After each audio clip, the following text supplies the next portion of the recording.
What's up, everyone? How you guys and gals doing? What's up, WMMR Rockford, baby? Hopefully you're enjoying that 90s heavy metal right now. I know I am.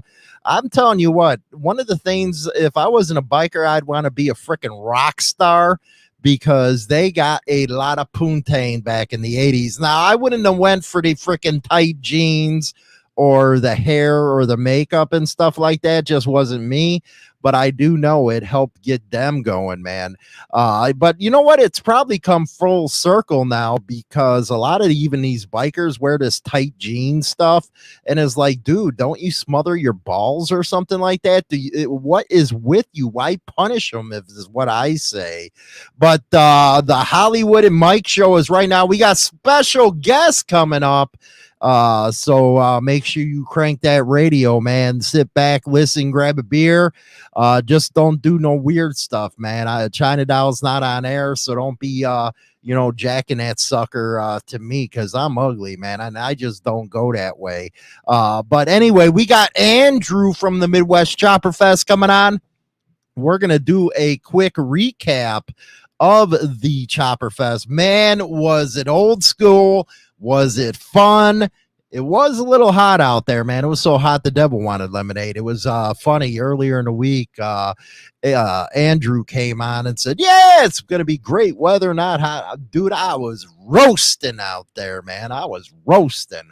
But you should have seen, and I'm actually in the middle of getting this video together for the Midwest Chopper Fest. You're going to get to see all the bikes and stuff. My God, was pre-1984 the way to go for me. I guess that's just the era I love, man, because you had all the Vietnam vets. They knew how to not only build a bike, but they knew how to partay. And I guess our Andrew coming up, he was out there in the mini bike joust and stuff. I should have took him up on that, man. It would have been fun jousting him. But it was a good time. You got to see the live and all that good stuff. Later on, we got the Bet Rim podcast coming into the show. It's going to be a good one. I think we're going to talk about something. I don't know. I forget already, man. That's a Hollywoodism right there. But let's bring in Andrew, man, my man. And the party. What's going on, guys? How you doing? What's up, Andrew? Shit. Same shit, different day. Same shit, different day, man. Andrew's an iron worker, man. He's one of the guys I always say have the balls the size of elephants for up there building them skyscrapers and stuff. Insanity, if you ask me. Insanity. That's just as bad as one of them guys that climb them antennas on the skyscrapers just to change a light bulb. Stupidity, if you ask me. But the Chopper Fest was just bang real, man. Fuck yeah, it was. A lot of good bikes, a lot of good time. It was a good turnout for everybody here. We had a lot of fun. Shit, I was mini bike jousting pretty early, and the wet t-shirt contest went on at we had a little bit of rain, and during part of the rain turned into a wet t-shirt contest. It was a good time. It was, man. Hey, what happened to Bia? It's not going to be as hot out, man. We were all roasting out there. I don't know what happened. It was weatherman. They always say they said it wasn't supposed to be. It wasn't supposed to rain, and they said it wasn't supposed to be hot. It was supposed to be only like 78, 80, and it was probably about 93, and it ended up raining. Well, we have Douche. He was at the Chopper Fest, and he's saying it was awesome. He loved the custom trophies. That was actually made by you, weren't they? Yes, they were.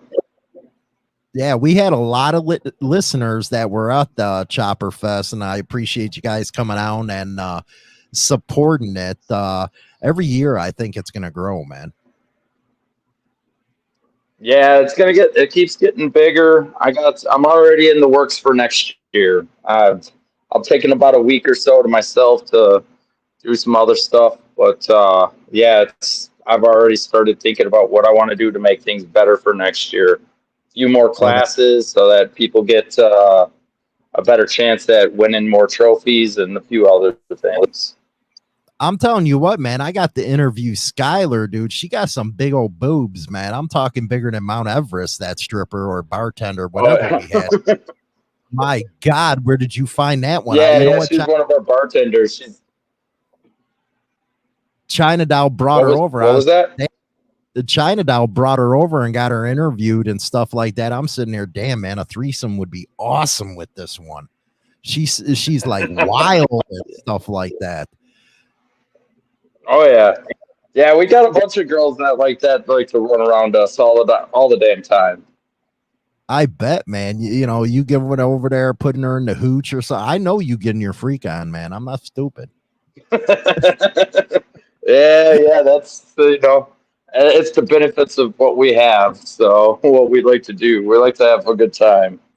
Rock on. Now, as far as some of the winners, man, you got some of the winners for the choppers. Yeah. So first place we had a guy. I don't have the paperwork in front of me right now. We had a guy. He had a PG on his sissy bar. It was a pre-84 shovelhead. He took first place. We didn't have any bikes show up for vintage, so we ended up doing because we had so many pre-84 bikes. We took the vintage bikes one, and he ended up winning. That was a guy. His name's Roger. He brought a 46 knucklehead with about a 6-foot front end on it.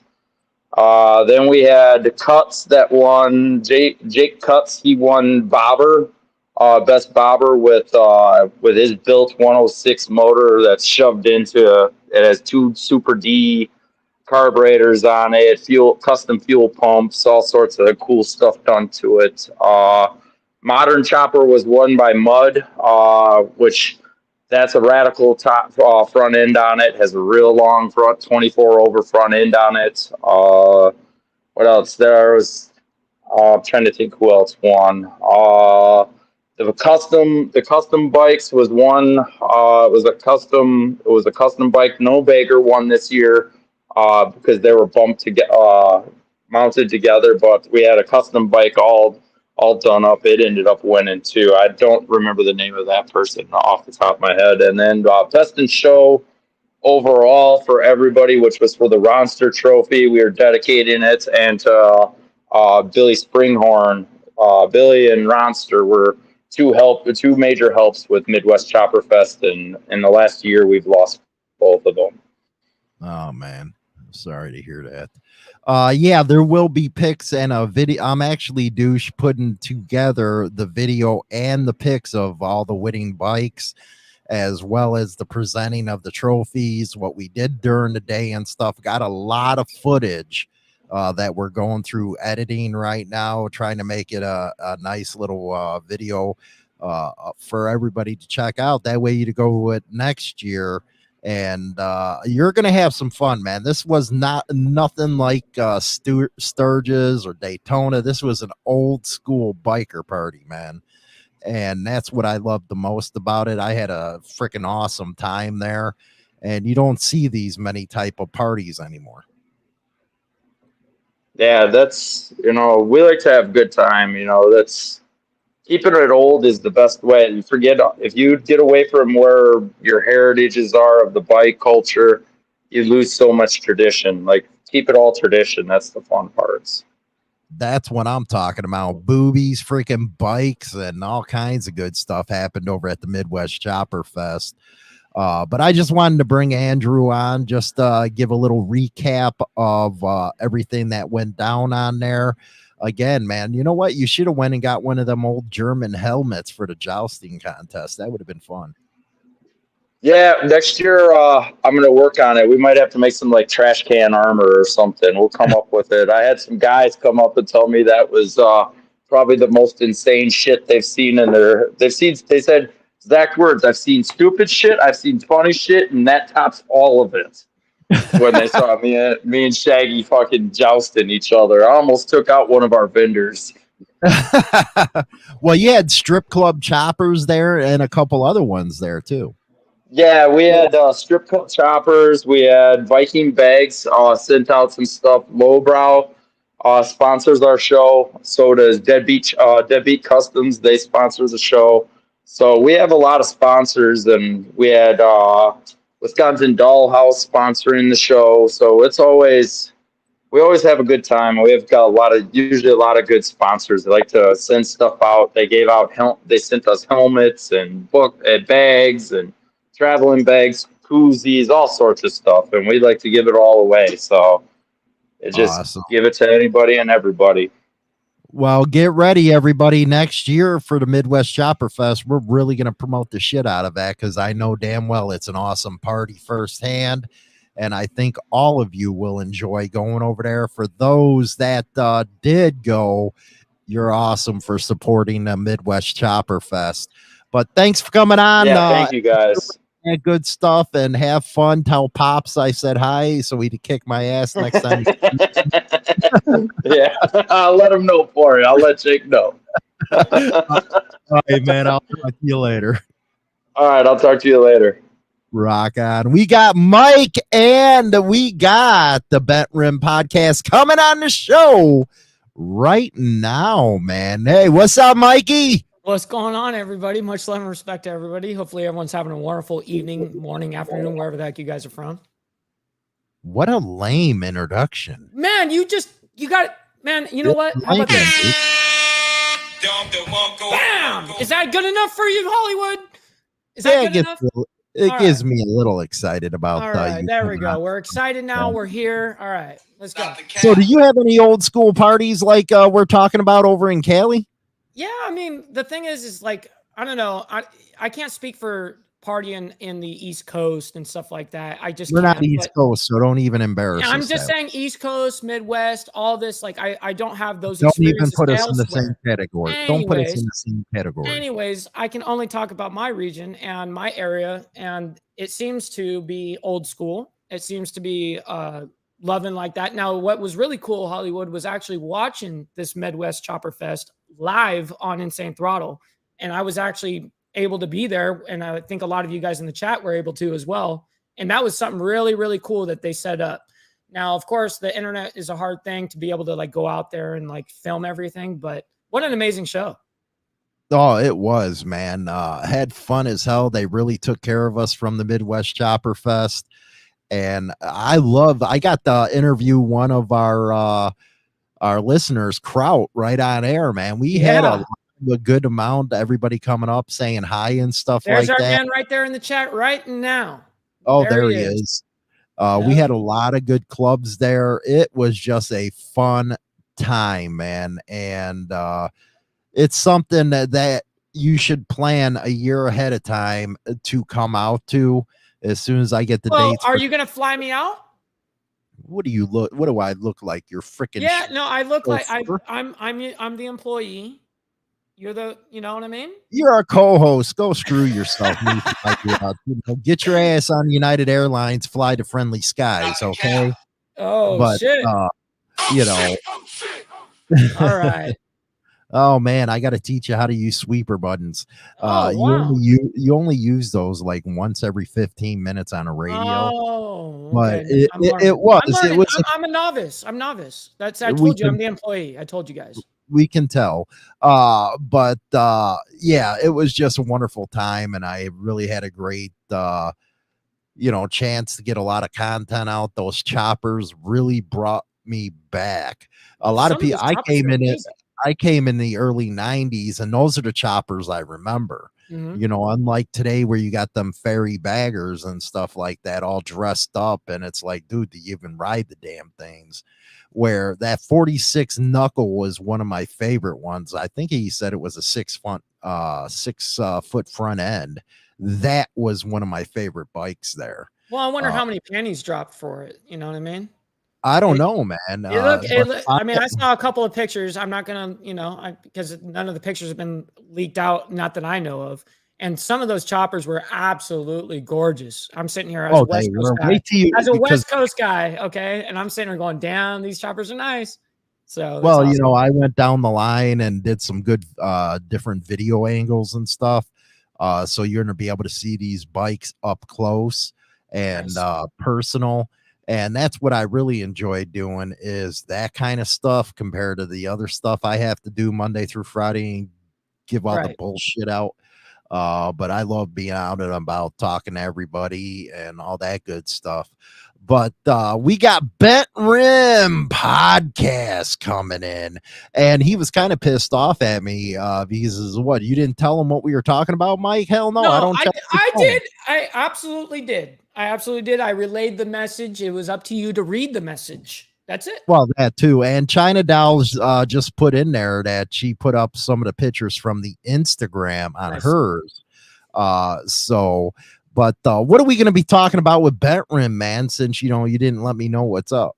No, it's the social structure, I guess, and I'm saying it wrong. I already know, but it's like the social structure of motorcycle club culture and within daily life itself.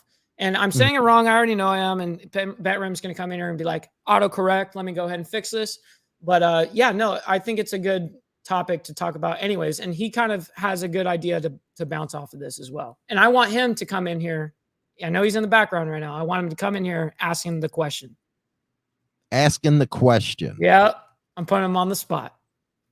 Asking the question. Asking the question. I'm not gay. You are, but I am. Oh, no, not okay. You went there. Okay. Hold on. I'm just going to close my camera now. Hey, you're talking about it, not me, man. Well, I know you're what, in LA and stuff like that. So it's kind of put me in that category. Okay, Mr. Shyrock. Well, Shyrock, man, at least I'm proud. We shoot at each other. You guys do something else on your knees. But, is that what we do over here? You're going to tell yeah, the Southsiders that? Okay, man. okay. But bring in BRP, man. This is his first time on my platform and stuff. So it's going to be a good, real deal interview. He kind of thinks like me, which is cool. God is forbid if he thought like Mike. But go ahead, BPR. Bring him in, Mikey. All right, let's do it. He's here. What's up? We made it where no one's got food poisoning. No one's got food poisoning. We're here, guys. Dude, yeah, first and foremost, this dude's up here shining your knob.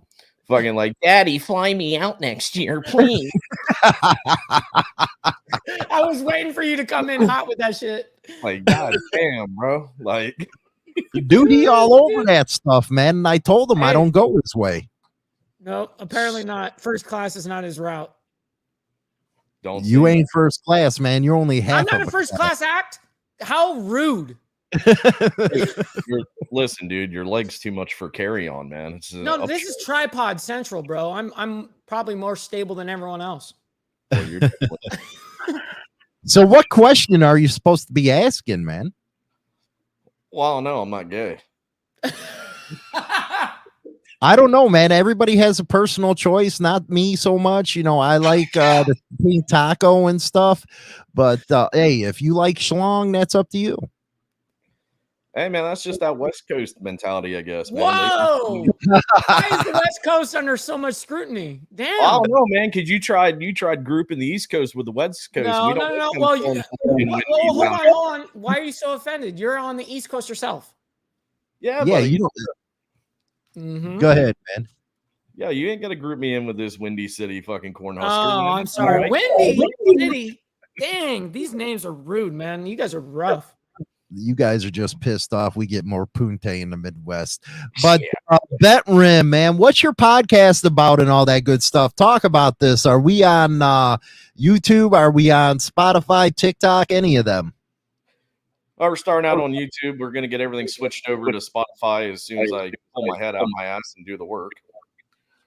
And then much the story behind it is just I'm not very active in the MC life anymore, and I'd like to get out there and explore and meet more people in the community and get them real stories from the road and everything. And that's what I'm trying to bring out there on my platform.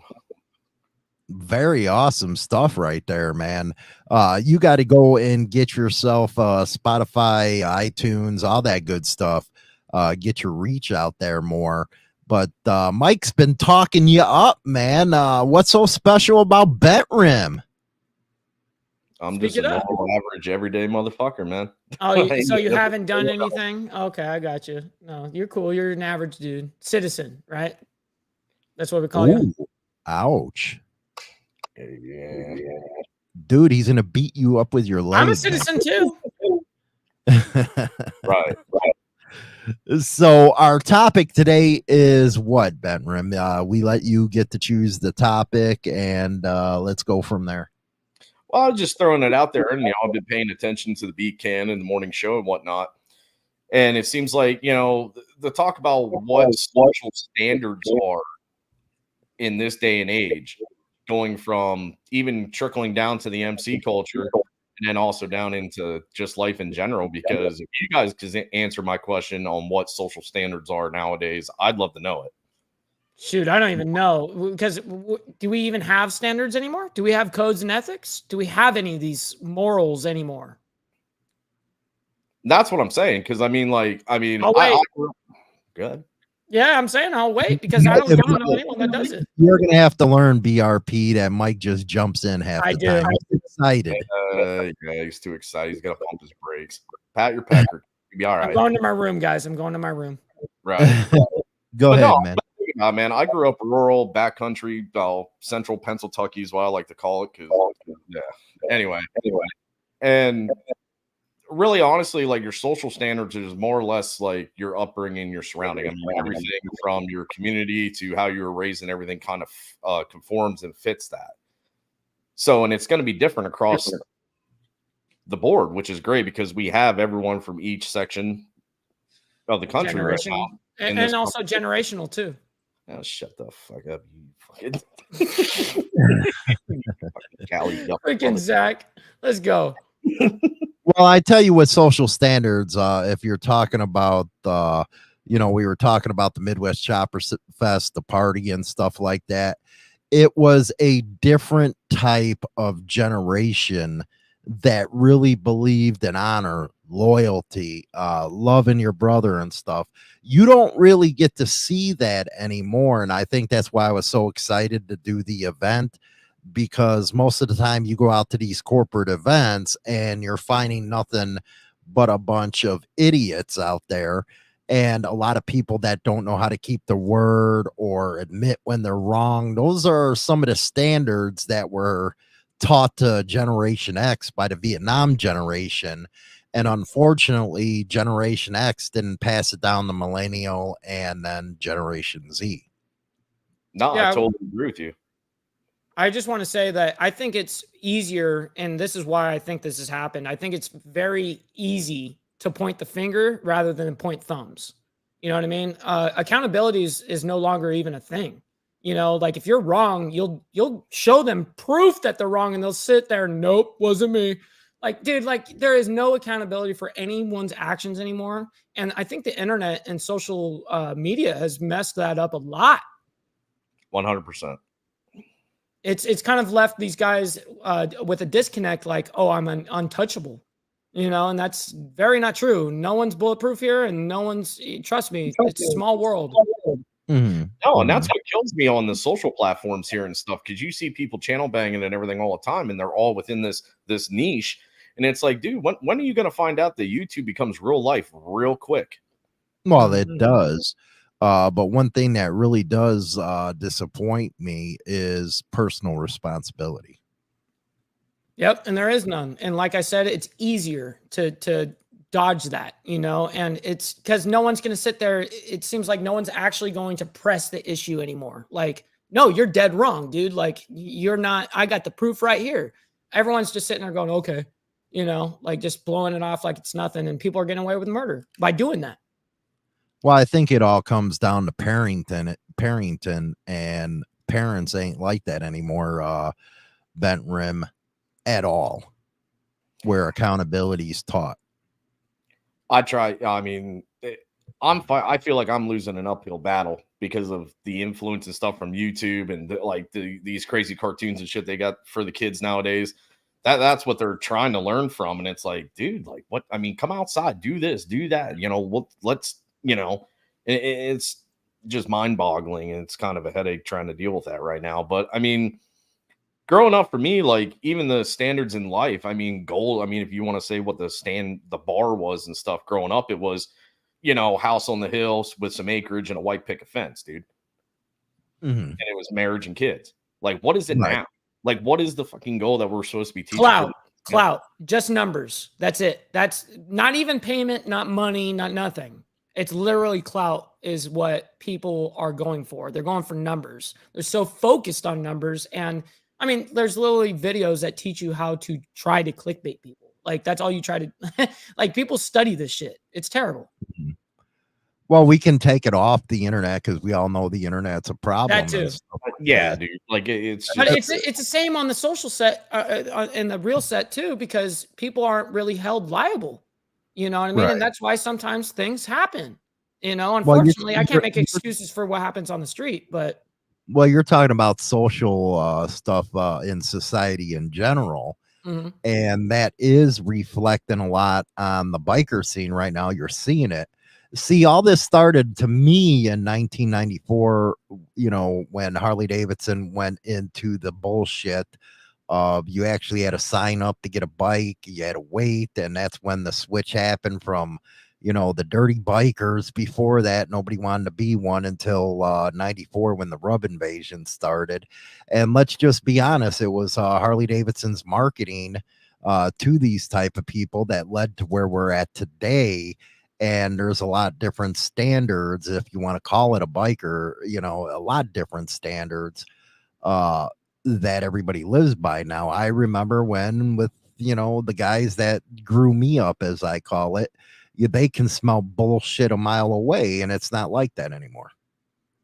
no, and that I find that with a struggle interacting with people on and off the web now too, because it's just like you're always fucking questioning them, dude. Like, there's no just like you can feel that genuinism out of that person and be able to not have to like look into them so hard. Like everyone's against everyone. Everyone's got to watch their ass. And it is ridiculous where, a fucking handshake and eye contact and a fucking decent handshake used to fucking mean something plus your word. And then now it's just total shit. I believe that was really lost from the Vietnam guys. Everybody, I talk about them a lot because they were the real deal.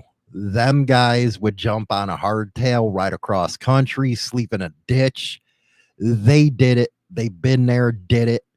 And they actually knew what their word meant. And they taught it to a lot of us. And we forgot about that to teach the other ones. And now you're in a place, if you see some of the comments on my show, you can tell they're freaking yups and rubs and rubbers, as I call them, with their smart ass mouths. And it's like, dude, come on. I just seen you over at the bike night. You didn't run your fucking mouth then. And it's just changed the feel of everything. You know what I mean? It's changed the feel of, the biker events. I remember Daytona 23 years ago wasn't like it is now when I first went. But you got a lot more of societal issues that are making it way into the scene. Oh my God, dude, it's insane. Like, you bring up like even these bike weeks anymore. I mean, what are we promoting anymore? Just mass influx of bringing in sheriffs, and they got to make a big scene about the fluctuation of bringing in, overpaid sheriffs and everything for the entire week. And then, oh my God, there was one crash, but we're going to make it sound like there's 30. And it was just a rock, I had to fly in about 200 extra cops from out of town or whatever the heck it is. It's like, well, you look at Easy Riders. They were in Chillicothe forever. And you had one freaking tight ass freaking sheriff come in and bitch and moan. Next thing you know, the Chillicothe rally was pushed away to another town. That's what we're dealing with now. And we're also dealing with, I never thought I'd ever see this, was where a biker would cross the line over to a cop supporter.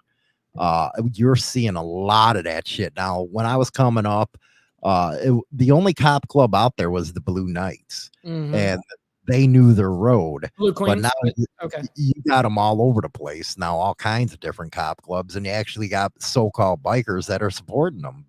BRP. Well, let's go back a little further. Like, how often was it that you actually saw a interracial club?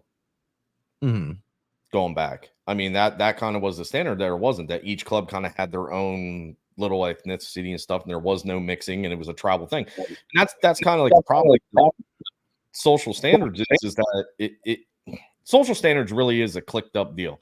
It is a tribal thing. You know what I mean? Like, it is kind of like your little group of, it's like, you know, right and left. You know what I mean? Like, so what I was used to and stuff, being brought up and being told about stuff and then actually getting involved and being, you know, in it, was that, you know, there was no mixing. You know, you did this, you know, group B had this and did that, and group A did this, and there was no middle area. Like, that was the line. It was yes or no. There was no fucking No gray area. Yeah. Yeah. And I mean, that's the problem though with, you know, when a lot of this started, I think when McDonald's got sued because, you know, someone fucking drank hot coffee that literally the lid said hot. BRP, why don't you answer this one right here? Rubs didn't ruin anything. There are tons of combat vets from America's longest war who know what sacrifice is and keeps their word. The younger generation of vets don't want to deal with the BS. Is it BS, the old traditions? No. What the fuck? No, dude, look. No, man, see, this is where Chino would be good for this shit. Even then, like, even going back to the Vietnam shit, did we really know what the fuck we were sending guys were going over there for at that time? Nope. That was a whole different war. But I'm talking about where he says, is it, you know, BS now that the older guys live by a tradition and different sets of rules, and now all of a sudden you got younger guys coming in saying they don't have to deal with it? That's where, see, like, what I've been seeing in a lot is there's a little bit of a generational gap. And then what's happening is, yes, you're having the young and up and comers trying to have new ideas and push this. And oh my God, I ain't got to listen to this old fart. Fuck this guy. But the point is that no one's meeting that common ground, or no one's getting their ass kicked. That's a fucking other thing too. These guys, some of the even the older generation ain't taking it into their own hands to fucking knock a motherfucker out. But here's the problem too with that. Even going back, what, 10 some years ago, I mean, you got into an altercation, it was a slap on the wrist and maybe a $300 fine. Now you're looking at a full felony in jail time. Yeah, you're doing jail. Yeah. And another thing is too, everyone's got one of these fucking things. So yeah, cell phones. That's another fucking problem, dude. That's what's killing everything, man. Really, honestly, even some of these events, like even some of like these smaller events that are actually big, you know, that we know of and stuff, like it gets ruined by shit like this because if people take the video and then finally throw it up on the internet and everything, and they see this, oh my God, that's wrong. We got to shut this down. And oh my God, it really did. It's just. When it comes to these cops, you know, the cop clubs and stuff, you know, I thought, you know, I was taught anyways that they drew their own line. They were the ones that drew the line in the sand. We weren't. They made that decision. And listen, I'm not going to be a part of or be around anybody that, first of all, doesn't even want us around. You know, why would I set myself a failure like that? I don't understand. And also, number two, it's like, we were taught to, like, that was our side of the room and that's their side of the room. Why is there this commingling? Like, it's okay to like hang out and talk with these people and be around these people. Like, people have seemed to make the excuse, you know, like, oh, I can hang around them. It's no big deal. But really it is a big deal. Right. Well, it is a huge deal because the two never are supposed to mix and shit like that. Right. But you see a lot of that coming into what's happening now. They think it's all right, where, you know, it just makes me laugh because they look at you like you're some scumbag, but you're still going to support them, which is freaking hypocritical in my eyes. Well, how can you support anybody that's going to want to arrest you at the end of the night? You know what I mean? Like, why would you want to hang around those people in the first place? I don't get it. Exactly. Why would you want to be around anybody that has the capability of taking your freedom away? Why be around those people? It flabbergasted me. I don't get it. I mean, they obviously made the occupational choice to fucking uphold and do what they want to do. Me to sit there and think that they can sit there and slap a diamond or any kind of patch on themselves and, you know, call themselves what we've done and bullshit. I figure a lot of young folks are still too busy being cool to settle down and be themselves. That's true. You know, a lot of the young guys come in and they have a lot to prove, you know, and that's not something that's ever changed. I think it's always been kind of that way. But when it comes down to something where now everything's mediaized, where social media has made it kind of numb to where there's so much, you know, violence, I would say, that it makes it like kind of like okay for them to do. You know, it's always happening around the country. Let's be honest, man. The violence ain't that much in the scene. Like I always say, yeah. No, it's just highlighted. You know, the news is highlighted from all over the world, all over the country, but it's not something that happens in particular spots all the time. So we have to be, you know, upfront and honest with that. Sure. You know, like you see on my stuff, that's from all over the country, man. Oh, absolutely. It's all over the place, and every region's going to be different. There's more good than there is bad. Absolutely. And I can speak on that personally because I'm in the scene behind the scenes, and I just see amazing things just happen that nobody ever talks about. It's never on social media. You know, it may be a picture here, a picture there, but that's it. You know, those are like times that people are donating tens and tens of thousands of dollars and doing runs and doing all sorts of things just to make someone else's life better. That has nothing to do with the club most of the time, you know? And sometimes, yeah, the club needs to raise funds for their own brother that needs some help. That happens too, you know? What brought this issue to you, BRP? Well, because you got so many, the media narrative, the news narrative right now is that there's so many things getting pushed. It's all smoke and mirrors, dude. Mm-hmm. Like it's one thing's being played here to you, and then this is happening over here. I mean, like, don't get me wrong, dude. Like, we were cracking jokes and we're talking about too, you know, like the LBGQ and shit, you know, whatever, dude. In my eyes and shit, like growing up, dude, you want to be gay, be fucking gay, like do you. Like, that's fine. And then what happened from there? Oh, well, then bisexuality came out. Okay, whatever. And then it went into so on and so forth. And it just kept building that we had to keep, like, they had to keep bringing out more and more. They had to break it down more and more and more instead of just having a fucking, well, here's this and here's that. You're straight or you're gay. That's it. Bam. But then that was just one example. But I mean, like, we know the narrative is always negative push towards us. Whether it's, you know, motorcycle accidents, you know, club, you know, negative club exposure on the news, the violence, all that shit. But that's what's great. What you guys are trying to do and what you've been doing is Hollywood wise and everything has been promoting the good that comes out of this and what clubs and organizations are doing out there. But that's all we got right now. You know, honestly. Well, that's what, you know what, with the mainstream media, bleeds, it leads. That's 100%. And even if you see that on social media, I can put all the damn good out there I can, and nobody's gonna watch. It's only the stuff that bleeds they're gonna watch. They love that drama shit. And that's unfortunate, but that's the way society wants to look at us. And like I said, you know, it's nothing these days compared to the way it used to be as far as, you know, people getting down and stuff. But, you know, I think that left the impression that's what clubs are all about, and the feds fucking pushing their crap. Same thing with the media. You know, they're pushing the media, that narrative extremely freaking hard. And you'll notice if you really pay attention to these news stories, and I know Hollywood can attest to this, is that anytime that there's that really, really wholehearted some story that happens where there's a child involved and they saved the child, they will call it a biker group. The biker group did this. Not a biker club, it's a biker group. And then anytime that they have the opportunity to talk about bad in the biker groups, they don't call them biker groups, they call them biker gangs at that point, just to be able to get clicks. So because we know that word gang is clickable, period.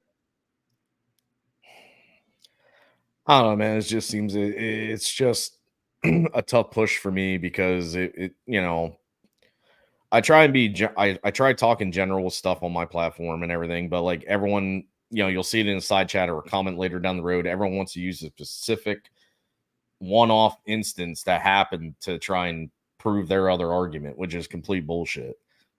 Well, you're Well, right, you know, because you got some guys in there right now talking about SOA and stuff. It's not a freaking TV show that's to blame Dude, for everything. no. It's just the idiots out there is what it is, I think.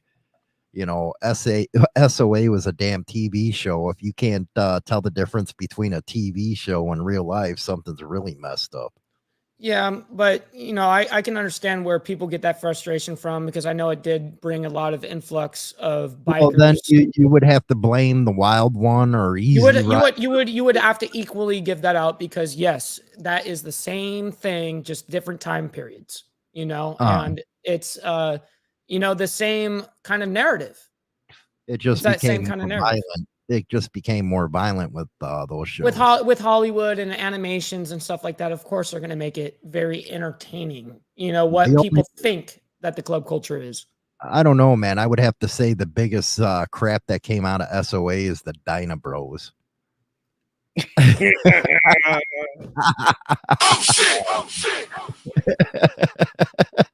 I need to go to my room for the third time tonight.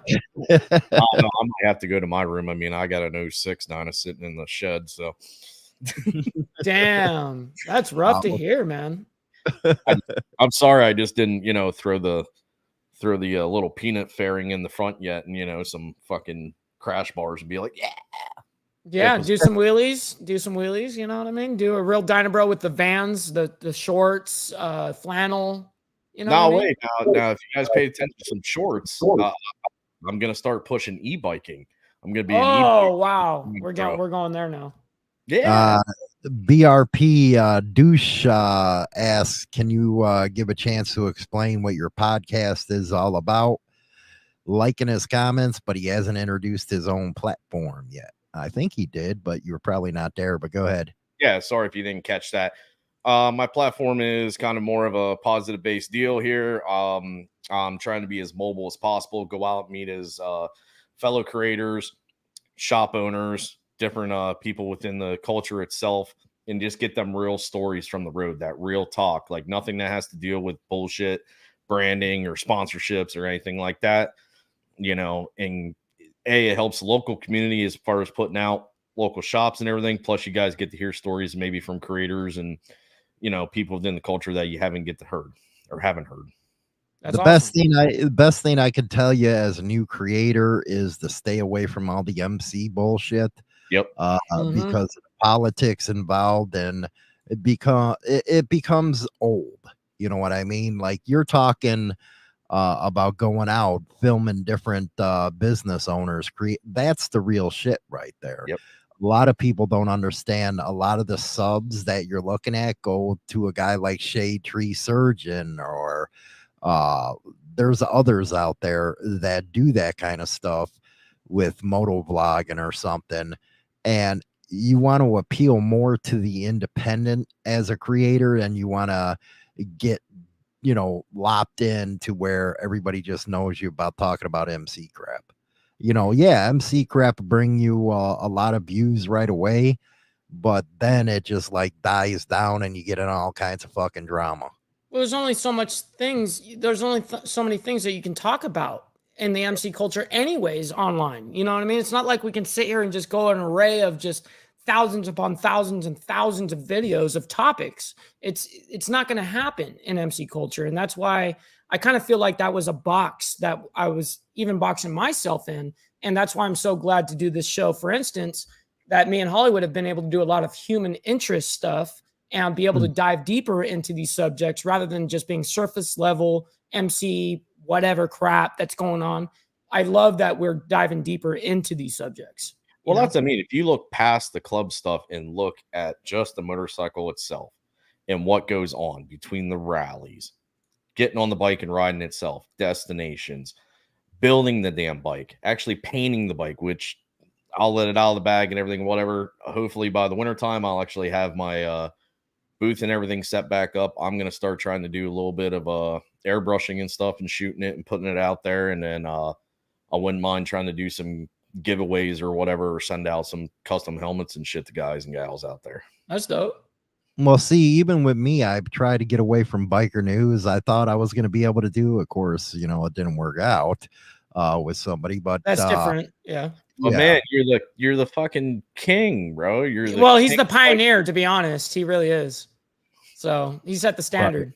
But I Call- do, the best time I've had since I started this all was doing the live coverage from the Midwest Chopper Fest, because that really pulled me back in time to where there was a lot of good people there, a lot of old scooter tramps there, more people that I can relate to at events like that. Yeah, I've done some in the past with live events and coverage, but at the same time, that's what pulled me. That's more my element than a lot of this new stuff is. And that's why I give you advice, dude. Stay to the independent stuff, because you're not going to be put into all the bullshit. Right. Well, there's still that whole whatever bullshit behind the scenes between creators and shit. You just got to watch who you mess with and stuff. But anyway, but like going back to that stuff, like I just took a trip June. Left Pennsylvania, went down to Cave and Rock, Illinois. So I actually went to your state. Sorry that you're 7 hours north of where I was at, but went to Hog Rock there in Cave and Rock, Illinois. That gave old school vibes, and it was a hell of a time. It was you got to go to Hog Rock. I hear, man, Hog Rock is kind of like that. They tell me. Dude, I'm going again, dude. I'm going again next year. Come with, man. Haji, love the Midwest Chopper Fest live, was great to watch. It was fun to do, man, especially when I had big boobs on there.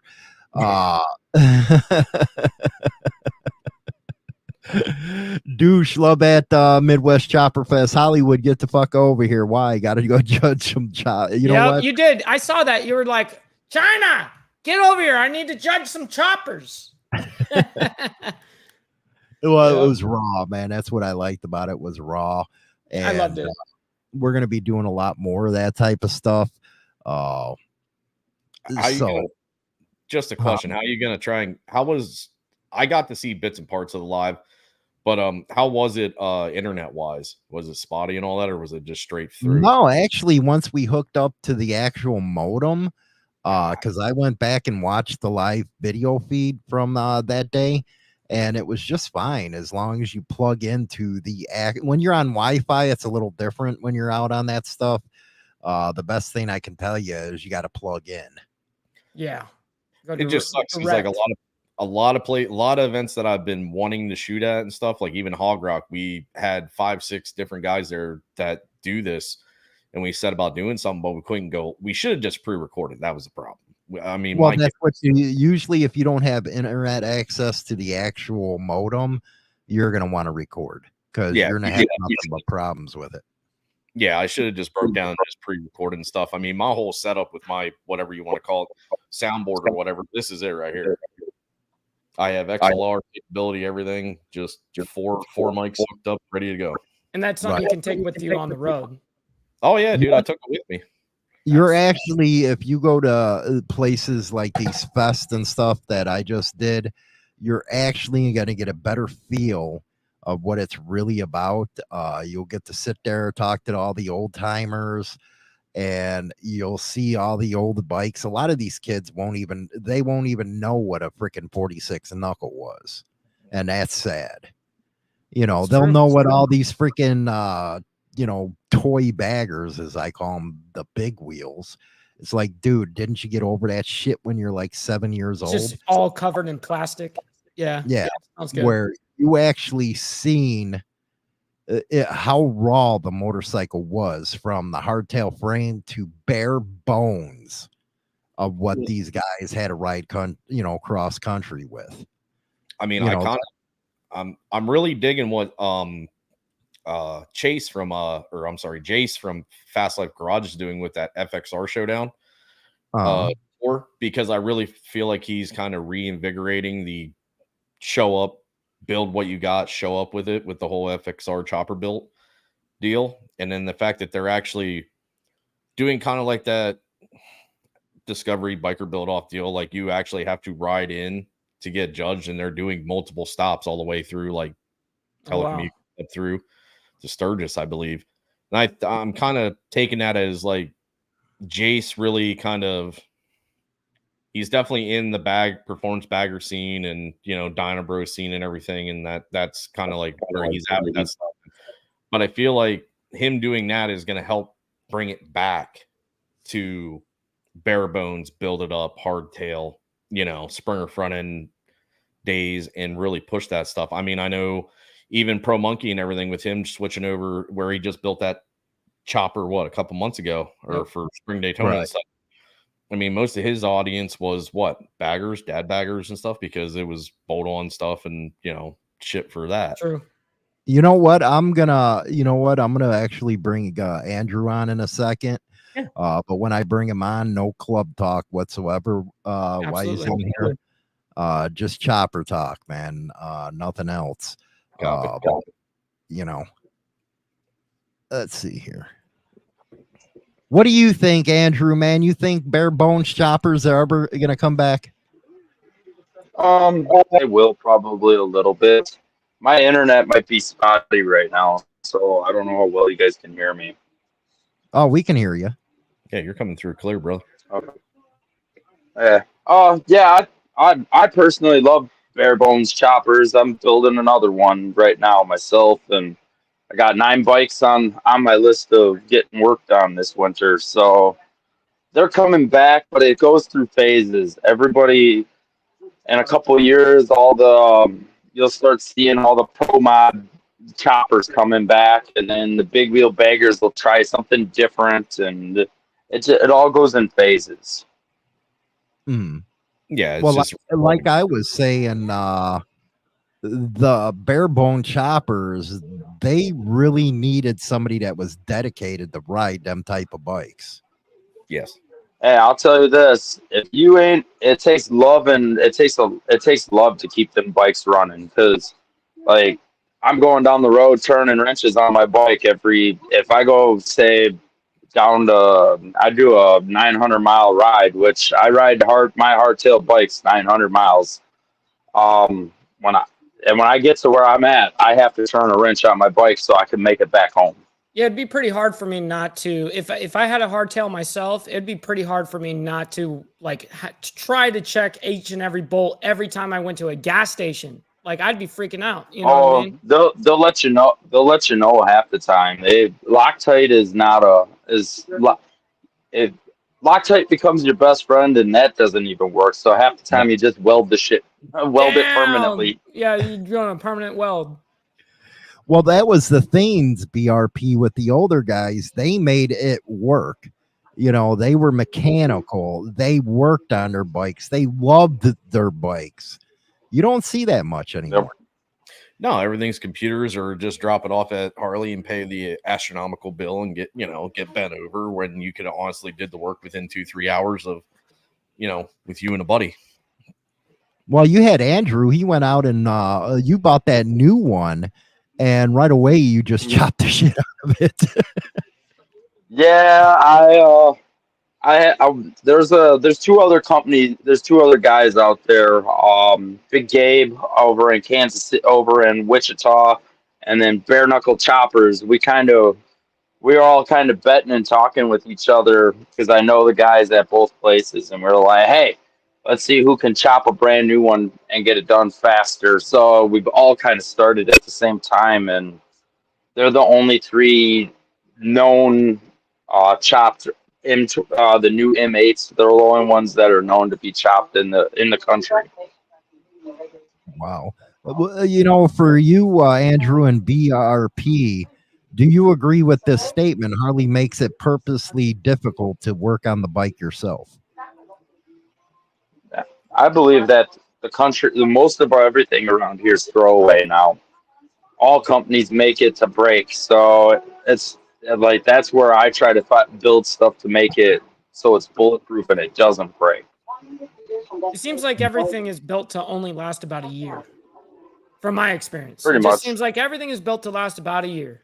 No, dude. Even when the M8s first came out, hell, they were only lasting maybe 2 months. That was a problem.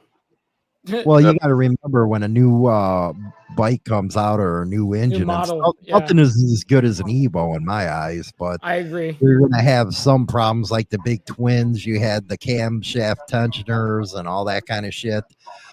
Question for the room: is technology on the bikes changing or destroying the culture? I don't know if it's destroying the culture necessarily, but I do feel like there's more of a disconnect with the motorcycles than ever before. It's more of like, hey, it's a hangout session rather than, us riding. Riding out on the street together will bring true brotherhood naturally, whether you're inside of an organization or not. It wouldn't matter. Well, I think what brings everybody together is actually going in that garage working on a bike. That too, working on a bike and also riding side by side next to your brothers, you know what I mean? Building that trust, building that bond, and building that kind of companionship on the road. What do you think? What was that? You think some of the technology is changing the way we work on bikes? Well, some of it's like computer wise, like you got to have damn near everything to work on these bikes. Like I have a very extensive tool collection and I'm always buying tools. And that's the problem for like anybody that's new trying to get into doing this stuff. It takes so much to keep up with the times. Like me chopping that M8, I had to buy so many specialty tools that I did not have to do what I had to do. Where if I'd have got another shovel or a pan or got an Evo or something, it would have been a lot easier. Mm-hmm. BRP. I find it being an issue for some of these local shops to keep up with everything right now because there is a lot of guys, old school guys and everything just right in the town over. He literally can't work on anything above a certain gear and everything because he can't get into the whole. He doesn't understand the computer systems, and the cost of everything for him to go out and get all that is just astronomical to him. Well, just not only that, but how long does it take to get the freaking parts? You know what I mean? Those parts alone are like 6 months wait. To get at least some of the experiences I've had over here on the West Coast. You're waiting 6 months, 8 months, 12 months for parts, and you're just sitting there waiting, and you're just hounding these guys like, what is going on with my bike? What is going on with my equipment? Do you think it's more or less too? It's a kind of a lazy on everyone's end that the initiative to work on your own shit has gone to the waste? I think COVID was a big reason. Why all this kind of happened. That was just kind of a major. Well, it made everyone lazy. Well, I wouldn't say that too. It drove up the cost of everything. The inflation right now is killing everything for all the small businesses to keep up. It's ridiculous. All the companies like I was saying, the bare knuckle choppers and a lot of the companies that make one-off parts, it's hard for them to keep up because of how much stuff is costing them to do it now. Right. Well, what do you think, Andrew, about Rock County Cycles in Janesville? Kraut said it's pretty much still an old school bike shop. I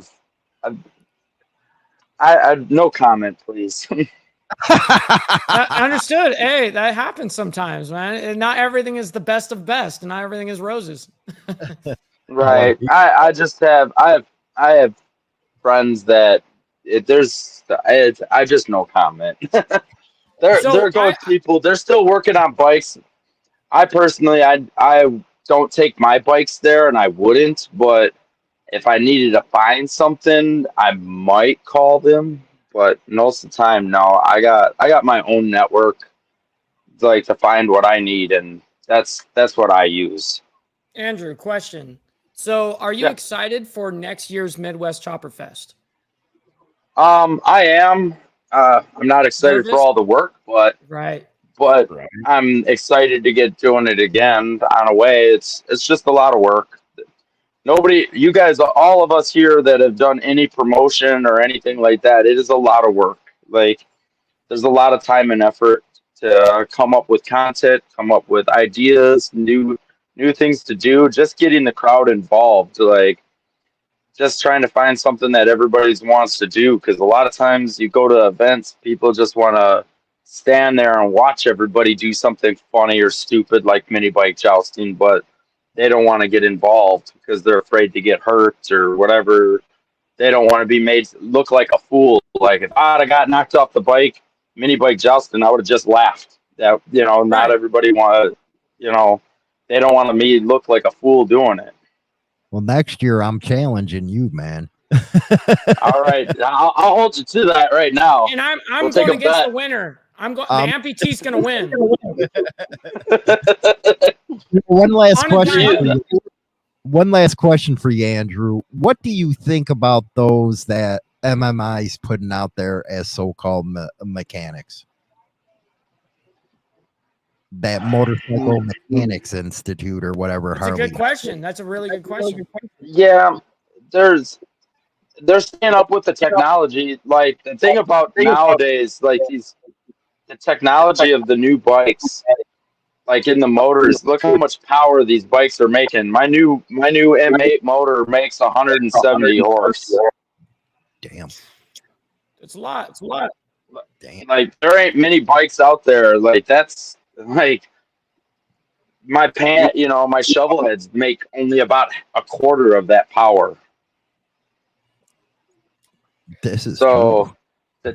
the technology, what they got out there is advancing, and those shops are like the MIAs and all them. They're keeping everybody up with the technology of what's going on, and it is getting guys out there to invent new technology, but they're also making it harder for people to do anything different. Yeah, Right. they're kind of conforming them to. And and people, a lot of people forget what was motorcycling about. What brought all the people together about this? Like everybody either wants to be in a club or they want to be in they want to be a lone wolf and look like somebody super badass, but they forget of what is it all about. Hmm. Oh God, yeah. God, yeah. Oh, by the way, Andrew, the crowd asked, do you need any volunteers to help work it next year? We shouldn't need too many volunteers. We just like the public to show up and have good times and get involved. Like we'll have biker games again, and we're going to try to do a few different things more too earlier so that everybody, because I know the heat kills everybody. I'm already working on getting more shade and getting up like a mister and stuff so that everybody's a little cooler. Rock on. What do you think BPR are about all the technology coming out? Because me, the newest bike I ever owned was, and I'm just getting into it where I have a radio now. I never liked having a radio before. I had a 2015 lowrider, got rid of that for an 08 Road King CVO, and then I got, of course, my Evo. That is a Electra. I wouldn't even know where to start on some of these M8s. Well, dude, you've had a newer bike than I have, because I have an 08 Street Glide, and that's the newest bike I've ever had. Mhm. Right. I've had all older bikes and everything, but what? A good person to channel to follow and kind of get that answer is actually Nero from Gliding on Twos. From who? Gliding on Twos. He actually just graduated and everything, and he's going out on his own to do stuff. What's up, kiddo? What's up? What's up, buddy? You're live. Live, my little guy. Say what's up. What's Hey, up? buddy. How are you doing? He's going to be learning some chilling. chopper too, huh? Yeah. Oh, he's already working on bikes with me. You know what? That's BPR. That's something right there. A lot of people don't have the kids out there working on the bikes anymore. Listen, man, I'm just actually happy that both my kids get in the slobber knockout fights to even go out on the bike. Now, the oldest, I'm actually going to start him out, not even on the bikes. I'm going to start him out on a lawnmower. I got a Cub Cadet. I got to replace a shaft and a head gasket and everything on. So I want to make him break it down and go through it with me. Hey, dude, You know what I would love to do? I didn't know, Andrew, if they had any of these there. Did they have any Sugar Bear front ends on any of them bikes? I didn't see any bikes with the Sugar Bear on. Um, not that I know of. I'd have maybe there might have been one. I'd have to go look back through all the pictures. There's so many pictures. I was running around. It's hard for me to even pay attention to all the bikes. The people, like, I'm pulled so many different ways. It's I'm hoping next year I can sit back, not sit back, but be a little bit more inactive with everybody so they can see and do a little more showmanship stuff. Rock on. Well, that is Andrew right there again. Awesome discussion on the bikes, and you heard it first right here, Monday, 7/25 of 2003. I am challenging him to mini bike jousting. But You're it's on. Tuesday. I got you. But it's Tuesday though. What happens when it's Tuesday? Best out of 3. That's out of 3. All Dodged right. over that. He dodged right over that. I'm gonna start welding up my armor. Yeah, get your trash cans out. You know, start welding your Yep. little aluminum foil. You know. Oh, Hi, shoot. Andrew. We'll talk you All later. right, See you. guys. Bye. Oh man, that's awesome. You know what? Nobody understands how freaking pumped I was at that event, man. I saw you genuinely happy. That's what I saw. You know, so that's a good thing. No matter who you are, I just want to see people happy. And I saw you in your happy element. You're around bikes, you're around people that care about you, around people that actually care about what we're doing. Doesn't get better. So what other creators do you like, BRP? Depends on what you're talking about. I mean, there's One of my favorites has to be Professional Monkey. I really like Professional Monkey. Well, this is a spinoff right here. I had to do it. Oh shit! That kind of flat. I ain't got that kind of cash flow. Sorry. Oh, you don't have the money to back it up? Don't even do that. No, I mean, I follow a lot of guys. Like Bry the Biker, Baggers of Brews, Hells on Two Wheels. There's just many. They're already making bets out there, BRP, because they know Andrew's gonna knock my ass off that freaking mini bike. So they're already paying to see it. Yep, look, I will gladly pay. Gladly is the key word. See Hollywood get knocked off a mini bike. Yeah, there's money to be made. I'm picturing Hollywood like dressed up like that kid off of Little Giants and shit with like all the bubble wrap and fucking foam. No, that's what I need. I need bubble wrap when I go. You Bro, know what I mean? You're young. Relax. Well, what do you think about Yammy Noob, man? Douche says it's not his flavor of bikes, but he likes the video and the info. Dude, I can honestly tell you, I've never watched his shit. I have, and I think he's a good content creator. I don't like what he did with his co-host. You know what I mean? I think what he did was kind of dirty. Exactly, Mr. Spike's Corner, you called it. Exactly. They did that that's exactly what I was talking about. Bam, other people were on it. And I think it's a great channel. It's all about these Rice Rocket, bikes, which I've never even sat on a sport bike or whatever you call them. I've never even sat on one. I've only rode Harleys aside from dirt bikes. So I don't know those kind of bikes, but I have watched a lot of his videos, and there's a lot of really cool videos about being on the track, learning how to ride track professionally, like the proper steps to get to that point, and I think that's pretty cool.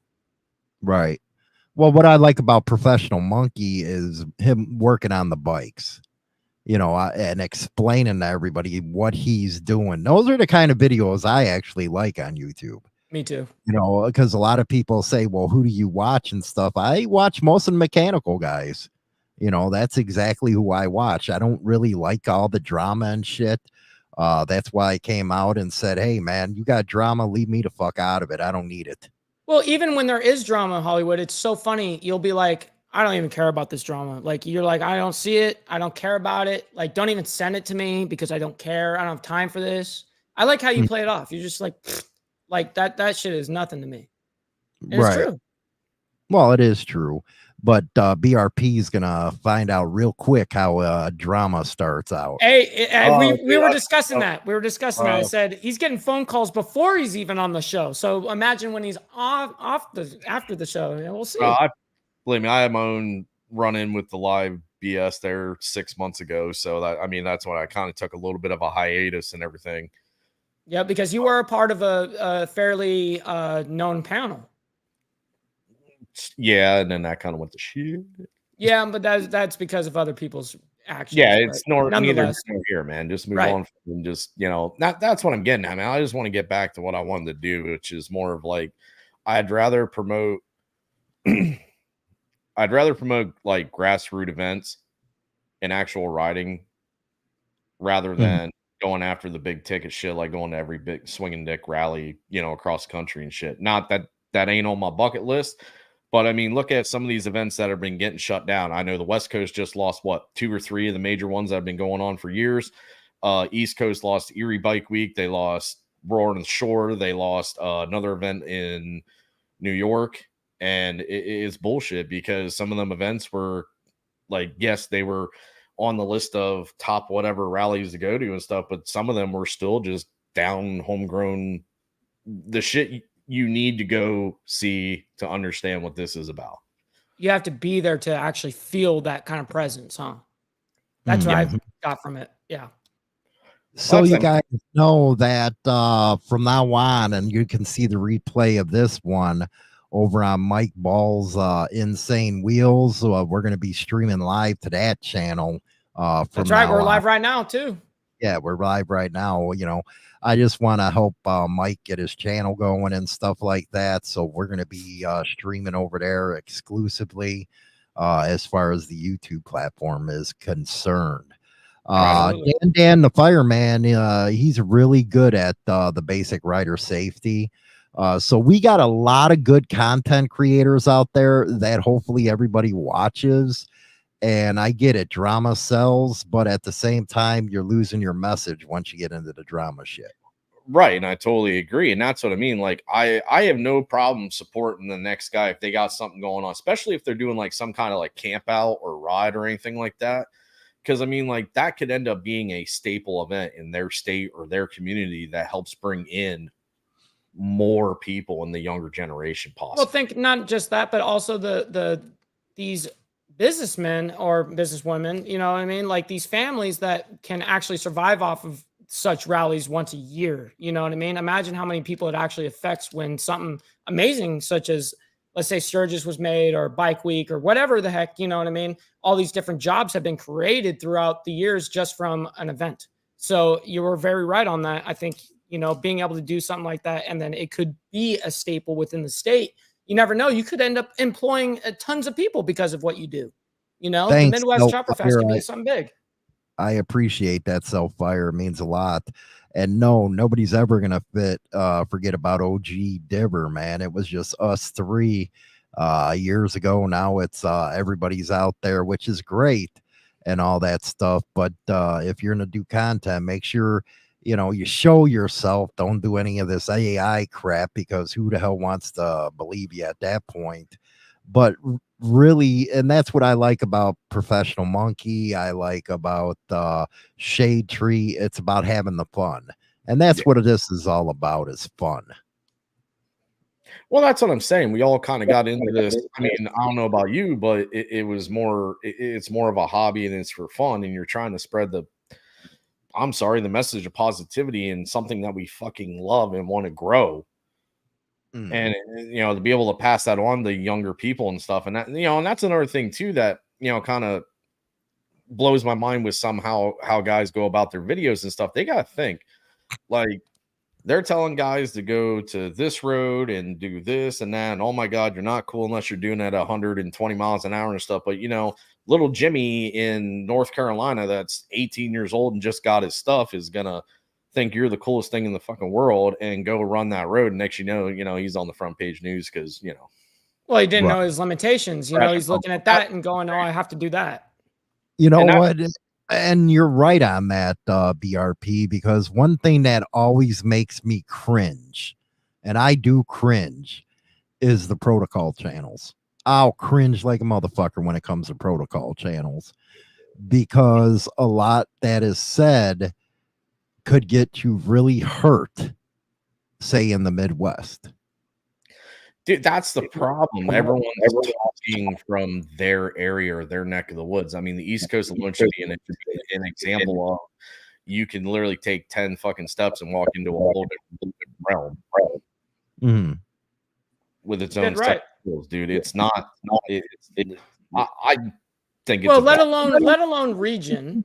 Think about even cities to city is so much different. You know what I mean? Let alone a state to cross country.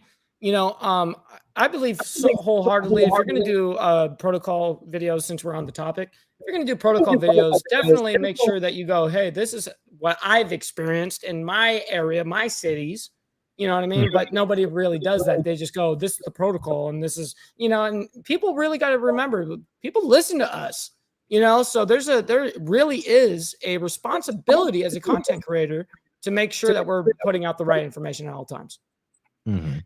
Yeah, just to fire at Mr. Garrison over there. I don't give a shit if a Harley's too expensive. I don't give a shit what you ride. As long as you're out there and you're riding and you're putting in the time and you're loving it, then I don't care. Yeah, I've had some metric bikes as backups. Dude, I love the Suzuki Boulevards. Those are one of my favorite metric bikes. It really doesn't matter what the hell you're riding and stuff like that. Just get out there, and it's not only the motorcycle, but get in that garage and actually, even if you don't know how to work on them, get with your friends and just talk shit to each other. Tell lies about how many boobs you got the last time out. You know, that's what's fun. Yeah, you could sit there for 8 hours straight and learn how to change your handlebars. And you can do, you know, change out your your cables and stuff like that. You can learn and sit there with your friends and sit there with YouTube for 8 hours and get to learn the bike. Get to learn yourselves. You know, you'll learn a Well, lot about yourselves. like Nelson just said, BPR, isn't it universal protocol to conduct yourself as a man and mind your own business? It's worked for him for decades. People don't know how to do that anymore. right. People can't stop putting their own foot in other people's suit. That's it. Mm-hmm. But in a sense, like I said earlier, like I got the opportunity to take almost 2 weeks off, take a trip that the first part of it was solo going to Illinois, but the rest of it I got to hang out with through YouTube and everything, people that I met on the internet, just other so-called, you know, at one point, quotation, bikers that Right. you don't know what neck of the woods they're from, what cut or whatever thing they want to rep and stuff. And to take the chance to make that ride and meet up with these guys and go to some of these events and share that experience. Plus, you know, one of them guys took the whole trip with me all the way back to PA, and then we went to Antonia. So, I mean, we got the best of both worlds with each other. We got to do kind of like a down homegrown rally, local rally, and then we got to go experience, you know, the big time, you know, woohoo anniversary rally and stuff. I'll tell you what, I go out to Pennsylvania, so I'm gonna have to hook up with you. Well, here you go, dude. There you go. And I go out to the Pittsburgh area right out that way.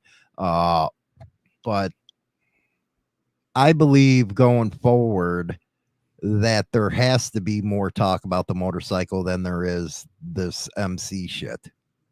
Yes, totally agree. I have to agree 100%. Like I said, I think you kind of learn a lot about yourself when you are in those moments, like Hollywood said, when you're sitting in the garage, learning your bike, having a YouTube, how you're just anything. It could be anything that you're changing out, anything that you're building on the bike. Just sit there and actually learn it. Try to actually pay attention to what people are teaching you. There's a lot. Every video is on YouTube. You can check it out, and you don't have to go to a Harley dealership or some mechanic where you're paying $1,000 for them to do the labor for you. You can do it yourself. And not only will you gain an amazing memory from it, you'll really get to learn about yourself. Because I know I have.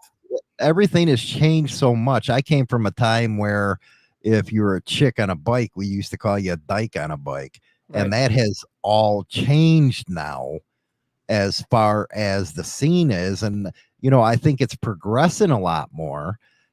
And it's good to learn about that kind of stuff. It's good to learn as a creator, you have to get out of your, box and say, hey, because like me, when I seen the protocol stuff, I was like, you know what? Why don't you just go up to a club and meet the dudes? That's the way it was, but it ain't like that no more. See, that's what I'm saying though. But like in any sense of it, are you gonna be receptive of a person that walks up to you and says, "Oh, hey, the internet tells me I should ask X, Y, and Z to you"? You'll get punched here. That's what I'm saying, though. I mean, so right. How's that supposed to work? You're setting them up for failure already. Right. And that's Hollywood's point. Dude, just tell them, get out to the bike nights, start a bike night, get out to the bike nights, go out on these runs, whether it's charity run, toy run, whatever, or just a run. Because I know a lot of the organizations and stuff around here, they just put on public runs for everyone. They just meet up, there's cookout at the end, they go, a couple 100 miles, come back, and it's a hell. And sometimes there's other club stuff involved. And we'll just hit up other clubhouses and they'll be doing fucking cookouts and fucking food trucks and shit. Right. Thanks for that donation, Nelson. Yes. Didn't we all start on two wheels? And we did. Yep. And that's really what's been lost. And you know what? There's just so much enjoyment out there that you guys can do and see other than what you're seeing on the internet. That's a fact. Dude, I can tell you right now, like I had a blast at Hog Rock. I can tell you at Laconia, other than the weather, I would rather go up to Laconia area when it's not bike week. Like I'm totally beyond the whole ooze and glitz and glamour of what bike, whatever you want to call bike week is anymore. He didn't say it from that point, Frank. He meant as a creator, it's a hobby. Right. No, the creator's a hobby. Yeah, no. Not the biker aspect, but the creator aspect. Yes. Mm-hmm. That's what he was talking about. Right. Yeah. But I mean, like, there's certain, and that's another thing. Guys want to that whole thump your chest and say what the fuck is real anymore. I see a lot of them videos were popping up there for a couple months. What is a real biker? What's a real this? To me anymore, fucking biker is just a fucking dirty word. Like, I don't even want to, I don't give a shit what the fuck you call yourself. I mean, you know what? A biker used to be a dirty ass motherfucker who went to the edge and jumped out and lived life the way he wanted to live. And he had pride, he had honor, and all that bullshit. And it's not like that anymore. Be a normal person who loves motorcycles and clubs, not talk to people like normal people face to face. See, that's why I'm trying to do the platform that I am. I mean, a lot of this is obviously going to have to be through StreamYard because we're talking, across the nation and stuff. But I have a couple episodes sitting that I got to edit and get up there. Like I said, I just got to pull my head out of my ass and put the work in. I mean, that's what I'm saying is to get that real talk. And you can ask a lot of these guys. There's plenty of creators and stuff even before I really got started. I was riding out to them and just going on. If they were putting on an event or just wanted to bullshit and grab a beer, I hopped on the bike and went. He did. And I'm not afraid to sleep on the side of the road. I'm not afraid to pitch a tent. And yeah, dude, whatever. If you get a hotel one night, oh my God, you're not a real biker. Fuck. You know what I would suggest is for everybody in the chat room, listening on the radio or Spotify and all that, is take off on your bike just with a 2-man tent or even a tarp and just do it old school. And you're going to see how much you change just by doing a trip like that. Dude, I'm telling you right now, that trip I just took was worth it because, like, I drive truck for a living and everything. And, my commute, I don't get much time to myself. But I also felt like there for a while, especially getting involved with this and the drama and blah, blah, blah. I needed that escape. And to go back to just I have a TP tent, man. It's a 2-pole TP tent. I had my, roadside tarp in there and plus all my other shit I could cram into that damn Street Glide, which I opened my eyes to. Holy shit, you can almost try and pack everything but the kitchen sink. But that's right. Still, man, it was great. Like, I felt like it was probably 12 years ago how it was. Like, I felt that relaxedness just instant. The moment I crossed state lines, I felt totally relaxed. Like, I knew we were going, and then the ride back with, Well, It's always that first hour that kills everybody, by the way. It's True. always the first hour. yeah, getting That in you're there. saying, do I want to keep going? And get past the first hour, you'll be fine. Yep. Just got to push through it. Absolutely. Well, maybe BPR or BRP, we should freaking plan something where we all get a meetup next year and have some fun. Just meet in the middle. Hell yeah, dude. Yep, I'm we up can for that. definitely organize something. Maybe that- you'll come out to the that's- Midwest Chopper. Come out to the Midwest Chopper Fest next year, and I'll joust your ass. That's if Andrew don't fuck me up first. Yeah. Shit. Yeah. What are you I'll- over I'll there go against the yakking winner. about? I'll go Daddy, against the fly winner. me out. I'm gonna go against the winner. Okay. Don't worry about me. I got it.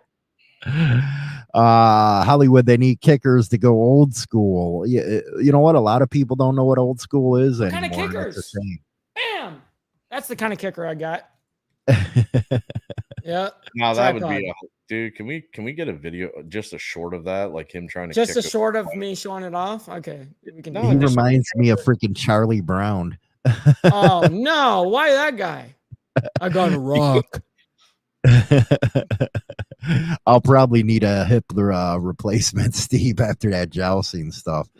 But it's been a real interesting conversation. We're about at the hour and a half mark, everybody. We really appreciate you tuning in again next week on Mondays. It'll be over on Mike's channel from now on. If you haven't gone over to BPR's channel or BRP's channel, make sure you go over there and check them out. A lot of good creators coming into this scene now, and good stuff. Final words, BRP.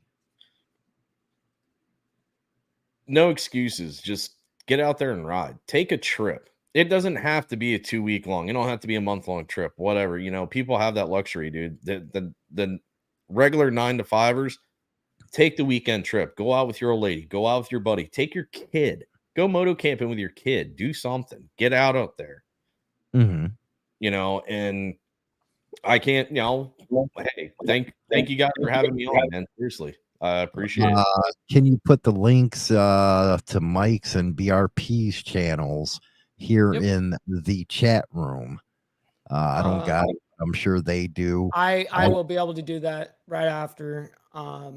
You know, I for my final words, you know, yeah, of course, you know, we're gonna say ride more, politic less, kind of at the end of the day here. But at the same token, as Hollywood said, I think it really does come down to also the amount of garage time you spend with your brothers, the amount of time you spend with your own motorcycle. Again, it's going to teach you a lot about yourself. It's going to teach you a lot about patience. It's going to teach you a lot about how much money you're going to spend and how long it's going to take you on each and every one. And then at the end of the day, you're going to love how you built it. It took forever, but guess what? You did it. You know, there's nothing better than that. So at the end of the day, don't let any of this BS, you know, like just try to get out more, try to definitely ride and work on your own shit. That's going to help you. That's what I was just going to say to everybody. Instead of worrying about how to join an MC or how do you get involved in one, take the basic step of jumping on your motorcycle and learning about the sport of motorcycling before you even go to that next step. That's what I would suggest. Yeah, it's cool watching all the crap on the internet and stuff, but put that aside and actually go learn the basics. Go learn how to pitch a tent, stay on the side of the road. You can get some information from Chuck Gimes on the different forests and all that type of stuff where you just stay for free for 2 weeks. Let's see here, Jason, with all due respect nowadays, especially if you had a chance at roughing it again or getting hotel, motel, what would you choose? If I was younger, I would choose going out and roughing it. But I'm an old ass now, been there, done that. I know it. So yeah, it'd be different for me because I'm older now. Well, but somebody, I didn't say I wasn't bougie behind that. I mean, I didn't say I didn't bring that, you know, double extra inflatable queen bed with a little fan for myself. You get a little bit older, I mean. but I think that's what you're going to want to do. And, you know, I know what that costs me. Hey, well, why should I watch it? Well, you know, get out there and enjoy the sport. And that's what it is, the sport of motorcycling, and enjoy the life, you know, before you want to get into all the politics and all the bullshit. You know, that's just my 2 cents right there, as Black Dragon would say. He's probably going to say all that. But the replay of this one will be over on Mike's and also on Spotify and all that good stuff. I'll be taking it down from Insane Throttle. That way Mike can get his stuff. But anyway, guys and gals, make sure to visit those links with BPRs and also Mike Balls. Talk to you later. I say goodbye, vamoose, adios, ciao, so long, get your hat jack. #1 internet biker radio show is now available on Spotify and all major platforms, including iHeartRadio, iTunes, Stitcher, and more. Don't forget to become